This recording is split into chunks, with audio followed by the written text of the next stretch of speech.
Corona virus মানুষের জীবন থেকে যাওয়ার নামই নিচ্ছে না যেন। দেশে ক্রমশ বেড়েই চলেছে করোনা আক্রান্তের সংখ্যা। চিন্তা বাড়াচ্ছে নয় ভ্যারিয়েন্টও।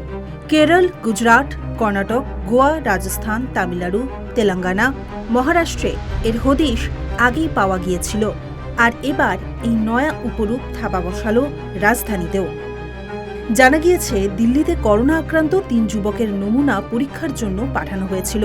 এর মধ্যে একজনের দেহে এই সাব ভ্যারিয়েন্টের খোঁজ পাওয়া গিয়েছে। আর এরপরেই আতঙ্কের সৃষ্টি হয়েছে।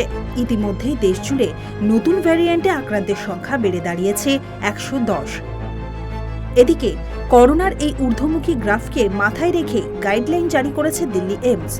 আপৎকালীন বিভাগে রোগী পরীক্ষার জন্য বহির্বিভাগ খোলার সিদ্ধান্ত যেমন নেওয়া হয়েছে, তেমনি কোভিডের বাকি পরিষেবার পাশাপাশি অত্যধিক অসুস্থ রোগীদের জন্য সেখানে ১২টি শয্যাও থাকবে বলে জানিয়েছে এইমস কর্তৃপক্ষ।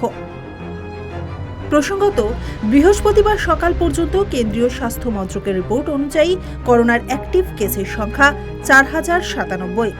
বছর শেষে এই সংখ্যা আরও বাড়তে পারে বলেই আশঙ্কা করছেন অনেকে।